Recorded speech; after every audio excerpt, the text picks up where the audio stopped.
And we're back for another episode of Standpoint. I'm Gabe Groisman, and we are here in the beautiful Washington, D.C. studios of Rumble once again.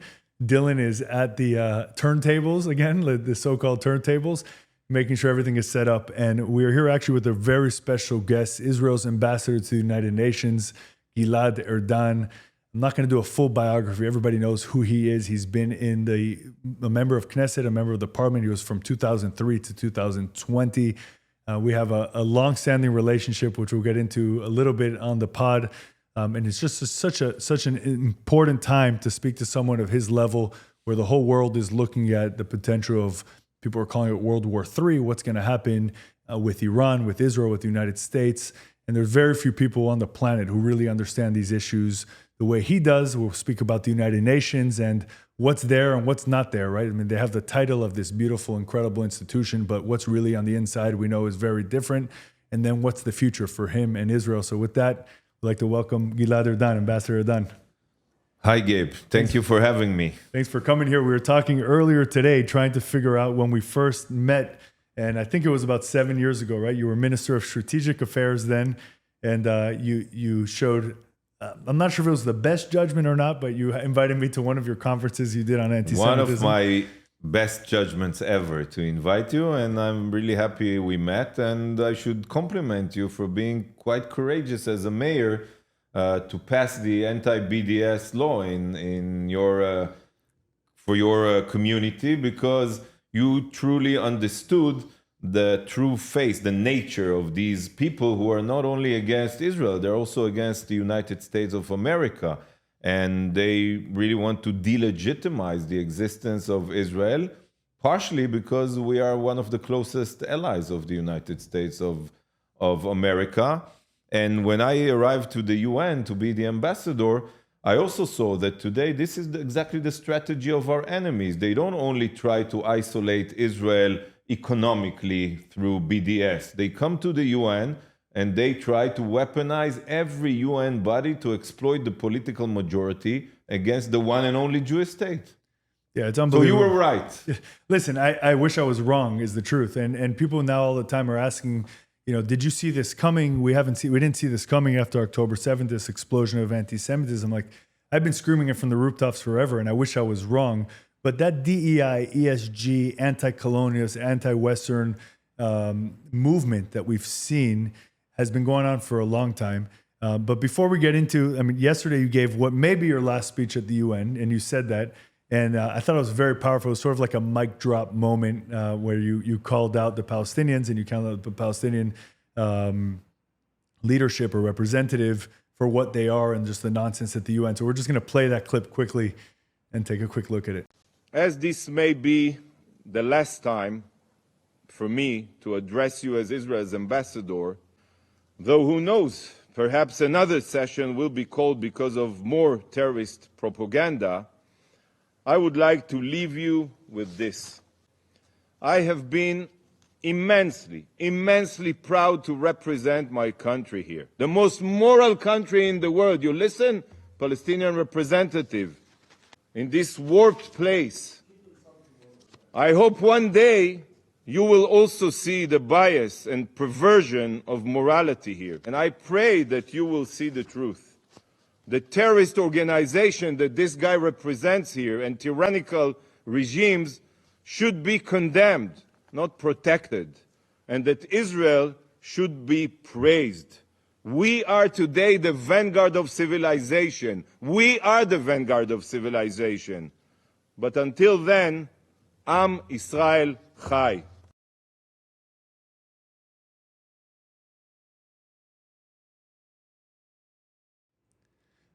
I want to tell you, this is episode 42. It's the first time I've played a video during an interview.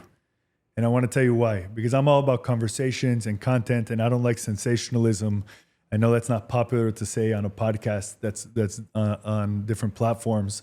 But for me, that was so powerful because the UN has this sort of, for me, this sort of this false arrogance about it, where it's like this institution of leaders from all over the world who gather around in a fancy hall.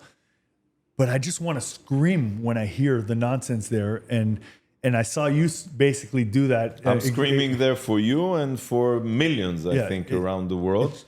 And I'm not sure it's going to be something very diplomatic, what I'm about to say, but today it's a shit show. I mean, what you see there, and sometimes you saw me, I was angry because to see the Palestinian representative there, and everyone knows, they know, all the other ambassadors, he doesn't represent Hamas. If he enters now Gaza, they will throw him from off rooftops as well.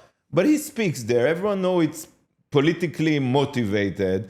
He speaks for the corrupt Palestinian Authority that every day continues to pay terrorists. And he's lecturing everyone. He's talking about morality. How much can you sit there and listen to all these crap and continue to behave like business as usual? So I decided that one of my goals is to truly erode the UN credibility, to expose the true face, to show the world that they cannot serve the original purpose of the UN to prevent wars, to defend human rights. How can they defend human rights if they vote Iran to lead the forum, the social forum of the Human Rights Council, or even, Saudi Arabia to be the chairperson of the Commission on the Status of Women? I mean, you can make this stuff up. It's crazy. It's crazy what's going on now at the UN.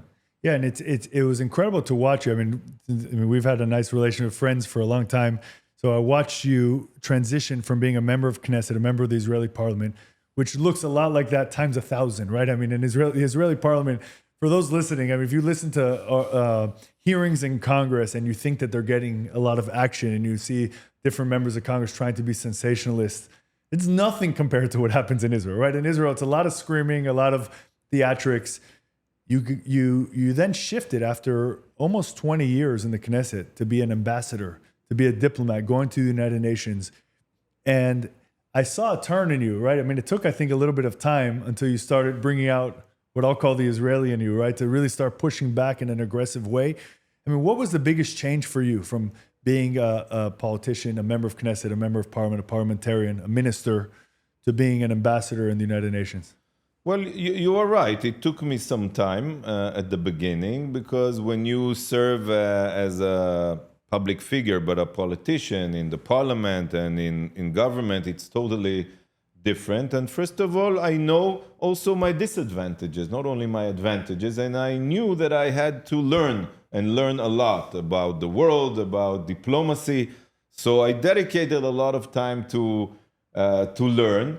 And yes, I learned a lot. I also served as Israel's ambassador to the United States. And you have to remember, I came here during a global pandemic, and it was a different world. I mean... By the way, that was crazy, and I skipped over it, and I shouldn't have. But for, how long was that, a year were you both? Yeah. So for a year, you served as both Israel's ambassador to the United States and the United Nations. The last time that happened was in the 50s with Abba Eban. Yeah, it was crazy. And you were traveling back and forth from D.C. to New York. Yeah, which it was terrible, but it was terrible mainly for my wife and my kids because they didn't see me. And I don't know, luckily, since the UN was closed most of the time and everything was on Zoom, so I could have been at both places at the same time. So right. I did my meetings on Zoom at the UN, and I stayed mostly in DC, and I learned a lot about the administration here, and I built the new ties with the incoming administration, with the Biden administration. And as I told you, I learned a lot about the world. I learned a lot about the US-Israel relations. I learned much more about the importance of listening, because, when you're a politician, I don't want to say you scream a lot, but yes, you scream a lot. You want to win. You want to win every battle, every debate. When you come here, when it's about diplomacy, it's more, round. You try to listen. You have to listen. You have to pay. You have to respect others more. I regret saying, but today we don't listen so much to one another. We should listen more. I learned a lot about the importance of diaspora Jews, that sometimes when we make decisions in Israel, we do not, even think of them. as part of our family, and they are part of our family, and they are important for our future, and they are a strategic asset for Israel today, because as I started here and I said that today our enemies, they know that they cannot defeat us militarily, so they combine attacking our citizens at the home front, but also with the international community exploiting the political majority there and the political interest, because there are 56, 57 Muslim countries that are working together against us, especially during times of war. And we need everyone. We need every ally that we can get, and especially we need the Jewish communities here. And if you need them in times of war, you should also listen to them during times of peace.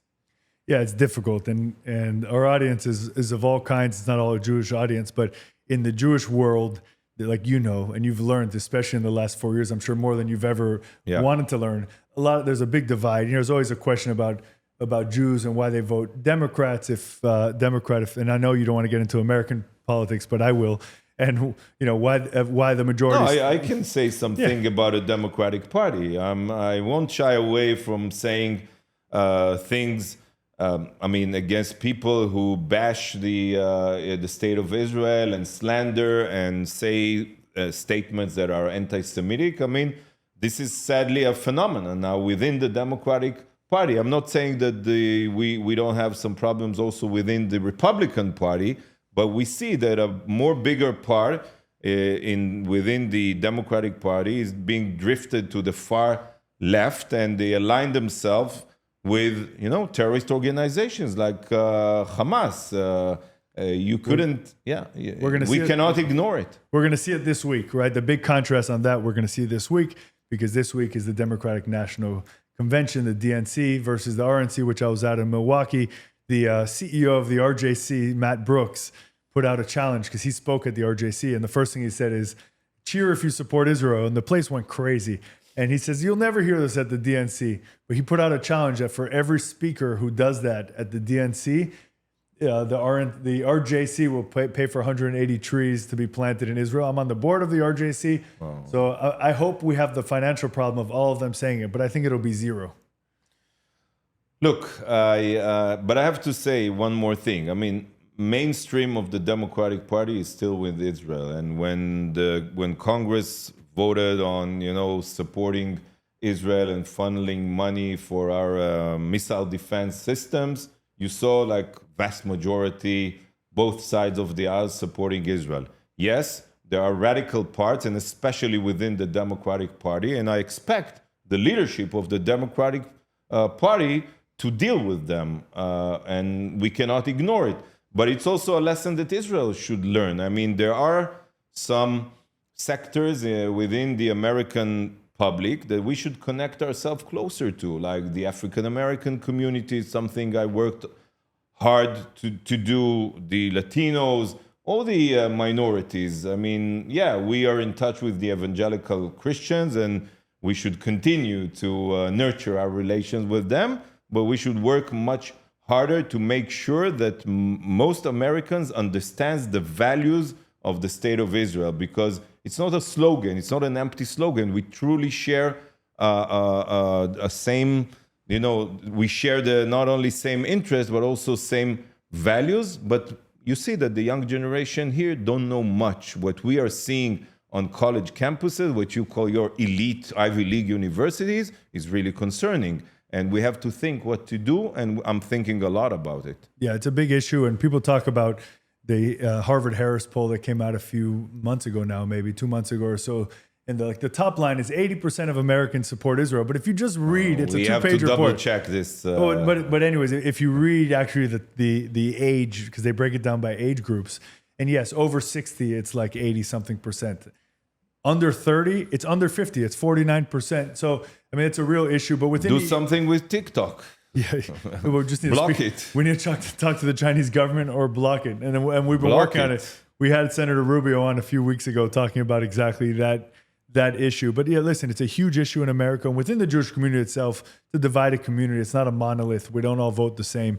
But I think everybody's seeing what's plain, and hopefully we're going to see a big different outcome. And that's me speaking, not you, but hopefully we see a different outcome in November. And I can't miss the opportunity from saying that, and I'm not ascribing that to our I'm guests. still the ambassador. You're not saying anything. I'm giving you the out. You don't have to say anything. But listen, this week, so today is Wednesday, and I've had a crazy week. By the way, I was with the vice presidential candidate on Sunday, J.D. Vance, in Texas. I was with the Republican governors the last couple of days in Colorado, and I came to D.C. just to see you, which I'm very honored and thankful. Although we're friends, I respect you so much and everything My you do, pleasure. and that's why I'm here. We usually put these longer episodes out on Sunday morning, but we're going to put this out immediately, or we're going to stream this immediately now. And the reason why is so much is happening in Israel that if we wait one day, we don't know what's going to be relevant. So just like to level set for people who aren't paying attention as much, right? We have the peace talks happening in Qatar. I put quotes around peace talks because Hamas isn't even joining the talks. They said they're not going to go. We have Iran threatening with a massive attack. From my perspective, I thought it was going to happen yesterday, which was Tisha B'Av, the Jewish holiday that commemorates the destruction of the two temples. Maybe it was, and maybe they pushed back. Who knows? The war in Gaza continues. We still have 116 people held hostage by Hamas, plus some more, by the way, from before. Hezbollah. And we have Hezbollah in the north, in Lebanon. Also, another wants Iranian to proxy. revenge, Continues attacking. threatening to revenge. Yeah, and we have extremists in the Palestinian Authority controlled cities, or not controlled cities, but in what they call the West Bank or Judea and Samaria. I mean, things seem like they're about to explode in Israel. And if we wait one day, everything will change. Before we dive into what's happening right now, tell me, because as the ambassador to the United Nations, you've had a front row seat to seeing the effect of the Abraham Accords. Yeah. And the relationship between now Saudi Arabia and even, by the way, Jordan, and seeing how different countries in the region are responding to Iran's attacks. Tell me how you've been dealing with the surrounding countries and the looming threat from Iran. So since the signing of the Abraham Accords, that I have to give a big credit to the Trump's administration, because for Israel it was one of our biggest achievements ever. It did create a change, because since I became the ambassador, I worked very hard, to implement and deepen the relations with the Abraham Accords countries. I lit candles, menorah, Hanukkah candle with the Moroccan ambassador. I led groups of ambassadors to Israel and the United Arab Emirates, together with the Emirati ambassador, both at the UN and in Washington as well. And we even became friends.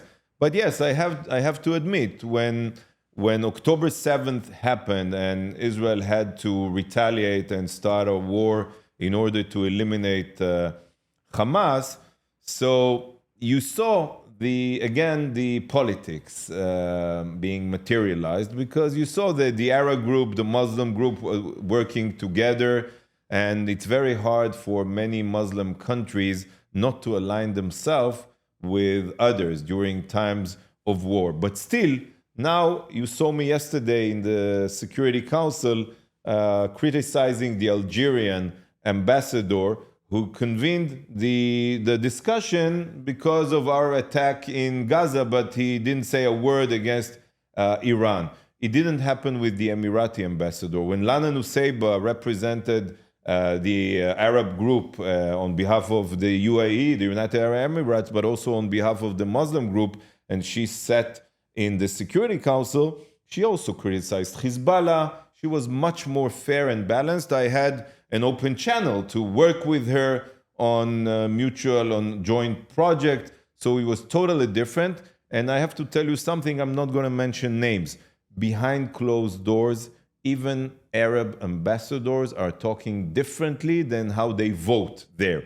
They tell me, finish the job. They understand Hamas poses a threat against them as well, because it's a branch of the Muslim Brotherhood, and because they are being paid by Iran.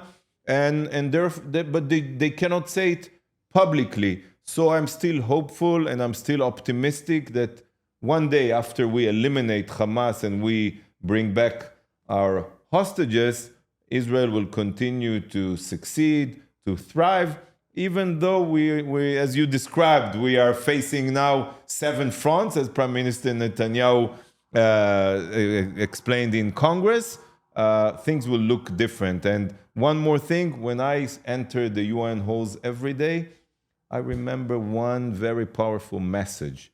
I don't see the flag of the Babylonian Empire or the Roman Empire there. I see the flag, the blue and white flag with the Star of David. So, there were times that we had other challenges and we were not powerful as we are today. So to all your viewers and listeners, I'm saying Israel will prevail. Be sure. Yeah, I'm with you, and I feel every word you're saying, and I can tell you now.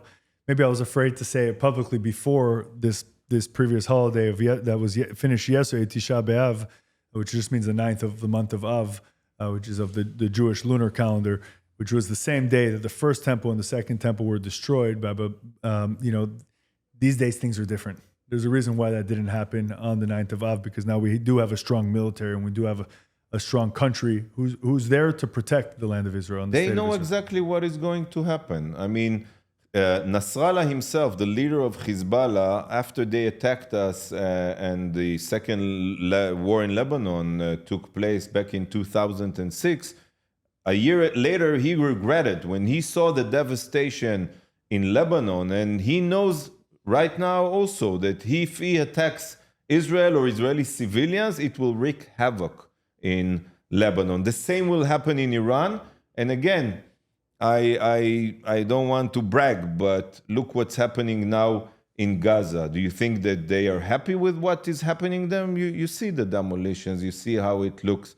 So again, we suffered a terrible strategy, the biggest massacre of Jews since the Holocaust, but we are committed now, as I said at the UN many times, to never again. And we are going to teach them a very painful lesson. The eloquent way to say it is the lion may have been asleep on October 7th, but the lion woke up and responded. The less eloquent but more direct way. You say that I'm not eloquent enough. Well, I'm saying the less eloquent way to say it is there's something that's big, that's trending online, that's FAFO. I'm not going to compete with your English. You're not going to compete with my Hebrew. My Hebrew for sure not. FAFO, FAFO, right? F around and find out. And they effed around and they found out. And what you're saying is Lebanon and Hezbollah in Lebanon and Iran knows what happens if they were to really lift a finger. And let's not get arrogant or cocky about it, but that's what military deterrence is actually about, right? And that's, again, me speaking now, not you, but that's why we need a strong United States that can actually threaten the region, and we're not really... I think you're defending me too much. I can say it loud and clear. I mean, I do not hide the disagreements with the administration, and many times I heard public lectures when I woke up as the Israeli ambassador and I saw that we are getting lectures from the State Department on our humanitarian values, when I know that we're doing everything. We're going above and beyond international law to transfer humanitarian aid and to do everything to minimize the collateral damage in Gaza. But there's no country on earth that ever dealt with such a complicated military situation as we are dealing with. And we are being scrutinized, again, under a microscope. We are fighting against vicious terrorists who are fighting within the civilian population deliberately because they want to increase the number of people or the number of fatalities in Gaza. And they're doing it after they have built under the nose of the UN hundreds of kilometers of tunnels, terror tunnels. And our kids, our soldiers, they are sacrificing their life. And we hear this criticism against Israel every day. This is something that I really cannot understand. But still, we respect and we are grateful to the administration for the support, for the vetoes in the Security Council, for the military, for the arms that we still receive. But they have to understand that our enemies are also trying to tie our hands and prevent us from exercising our right to defend ourselves by pressuring us in the UN and using the media and using international bodies to pressure us. And once the administration sometimes joins this criticism, it really makes it much harder for us. is I think it's even more than that. I don't think Israel is under a microscope. I think that there are those around the world who are just It's a different way to say double standards. They're waiting for the opportunity to criticize Israel for what they're doing. And the only criticism I'll have of Israel's operation is that, from my perspective, and I'm not a military guy, should have been faster. Because when we keep waiting, and Carpet bombing. not enough carpet bombing, but if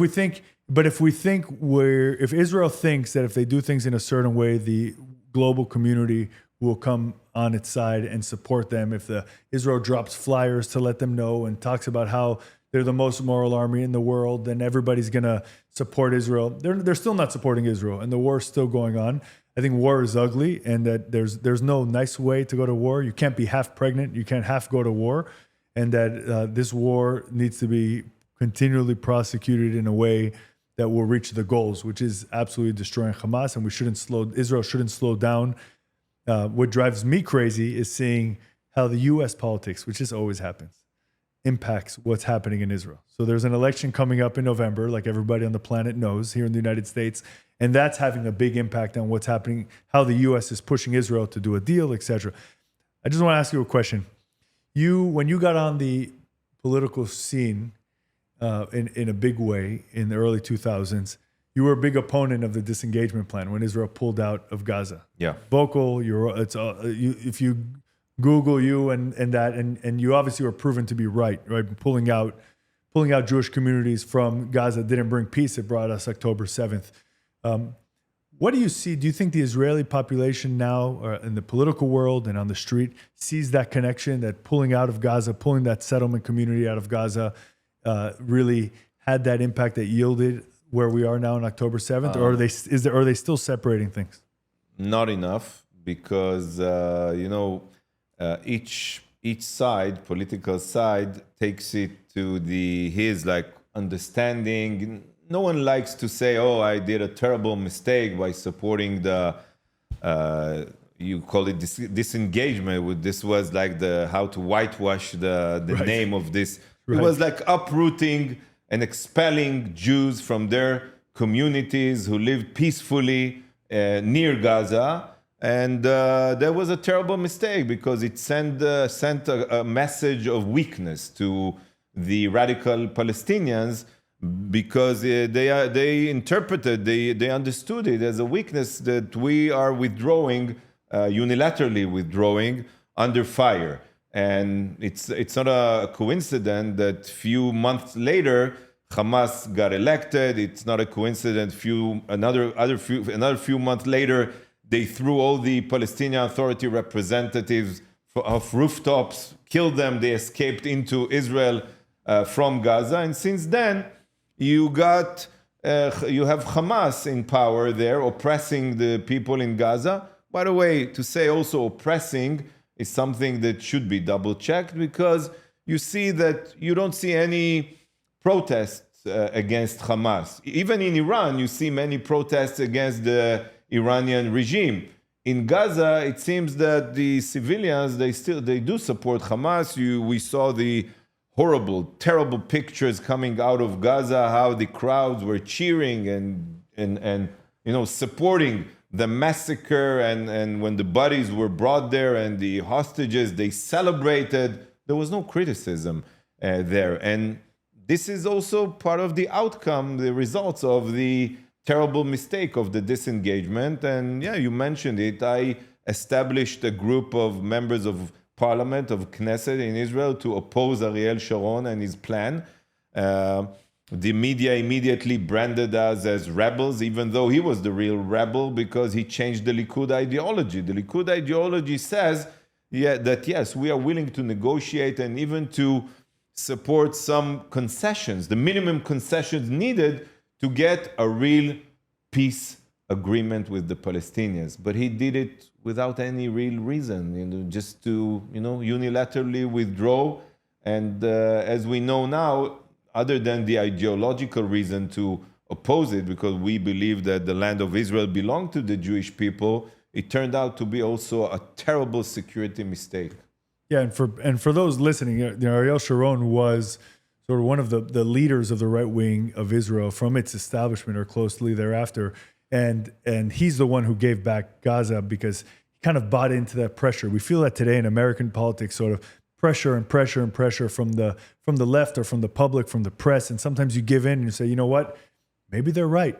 But it turns out they were wrong. And we're seeing it now, like in Judea. Just to emphasize please. that Gaza was never under Palestinian sovereignty Correct. before Israel was there. Yeah, it was under Egyptian yeah. sovereignty until 1967. Yeah, from 48 to 67, and that's it.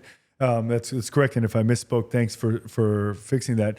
In Judea and Samaria, what the world calls the West Bank, there's also Jewish communities everywhere. They use the word settlements, which I used to love the word settlements. I thought it was positive and we're doing good things in settling. These days, the word settlement has a negative connotation. But, you know, I go to Israel a lot, and I've been there 3 times since October 7th.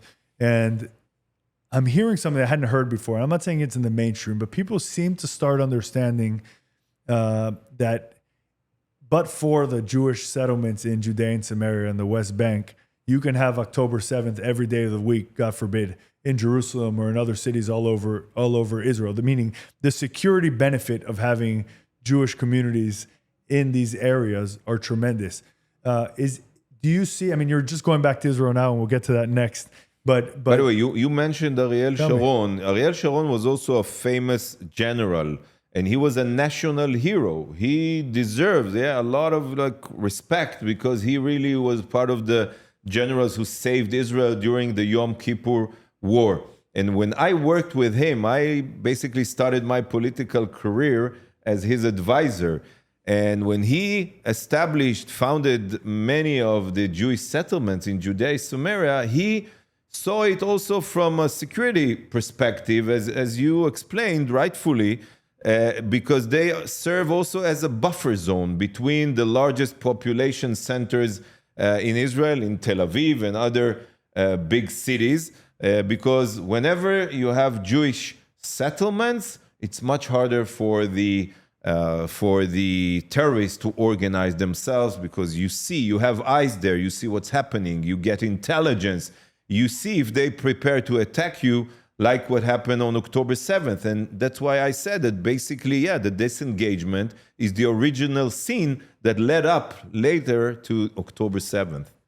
Yeah, absolutely. Listen, when I was in Israel a month ago, I took about 13 chiefs of staff of governors to Israel, and one of the days we went to Judea and Samaria, to Psagot, not the winery, to the Jewish community there, and it's overlooking Ramallah, like you know. And there's a part where it's literally 20 meters or 20 yards or so over Ramallah, and they were talking about showing how the extremist groups, people think there's no Hamas in the West Bank cities and the Palestinian Authority cities. Seriously? When you speak to people in America, they think Hamas is in Gaza, you have the Palestinian Authority in Judea and Samaria. And like you know, that's not the case. You had Hamas marching there. I can tell you a behind-the-scenes story. When I was the Israel's ambassador to the United States, there was supposed to be elections taking place in the West Bank, Judea and Samaria, to the Palestinian Authority. Our viewers should know that the Palestinian Authority, President Abbas, is now in his 19 years of his 4-year term. And because each time he's canceling and he doesn't hold elections. So he's like a dictator, basically. But the question is why the world is not pressuring him to hold elections on time. And the answer is, and I'm referring to what you said, is because they know, and I can tell you that the administration knows as well, that if elections are held in the West Bank, you know who's going to win there? Yeah, Hamas. Hamas. Yeah. So Hamas is there, and if the IDF and the settlements are not there, we might face more and more another October 7th and massacres in Tel Aviv, in Kfar Saba, in Petah Tikva, and in many other big cities in Israel. That's why one of the main lessons will be to never ever do such a terrible mistake as withdrawing. Yeah, absolutely. And that's why for me it's so important to take people there, because when you see it, you just see that security issue and how it's really you can't secure. You probably Israel show them how narrow Israel How is. narrow and how also. the high ground is in Judea and Samaria and the West Bank, and you can, God forbid, can take out Israel with a pistol from up there. I mean, you don't need much from there. So listen, you left Israel at the end of 2020, I think. And August 2020. August 2020. At the height of the pandemic. Yeah, that was great. Different world. You moved to New York City, so you were locked in your house for a long time. Yeah. And wearing masks. And a lot has happened since then. You're going back to a totally different Israel, right? So a different world, first of all, but a different Israel in and of itself. In the last year, the country really divided more than I've seen probably since the Oslo Accords, with the judicial reform fight of how much control the Supreme Court has versus the elected Knesset, the elected parliament. We can have a whole other episode on what that meant, but really there's just a big divide between the right and the left. Protests or riots on the streets every weekend, every week, blocking highways, etc. And then at the heels of that was October 7th. A little bit of unity came back because of the trauma, but then now you're seeing the division again, almost back to where it was before. How do you feel about going back to that Israel? I'm really excited. This is my home, and now I have a son who's a lone soldier. My daughter is supposed to enlist to the Israeli military at the end of September. Wow. So I'm really excited to come back. This is my home. I think that I have to be now with the people of Israel in these hard times. I believe we need much more unity. I think that from here it looked as if, the divides are terrible and the hate. And I will try to do everything possible to contribute to achieving this unity, not only in Israel, by the way. We need this unity also here among the Jewish people. We saw that our enemies, be it in Israel or here, when they are chanting, to kill all the Jews, and they harass Jewish students, regardless whether they are secular or Orthodox, Reform Jews or conservative Jews. They don't care. They hate us because anti-Semitism today is on the rise, and we have to work together because, when the Jewish people are together, we can move mountains. No power can break us.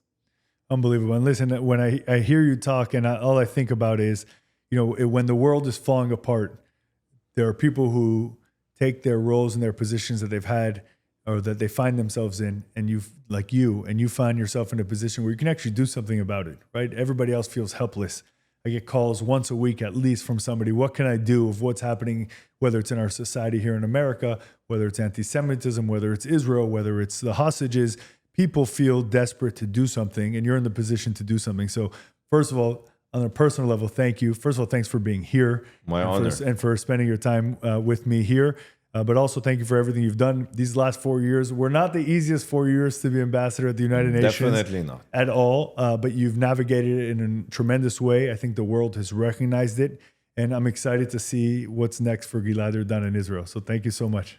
Thank you, Gabe. Thank you for having me. And I'm also excited to see what next. Yeah, thank you so much. Thanks, everyone. Thanks for listening. Thanks for tuning in. Make sure to like, subscribe, follow, and do all those great things you do to support podcasts. And we'll see you next time.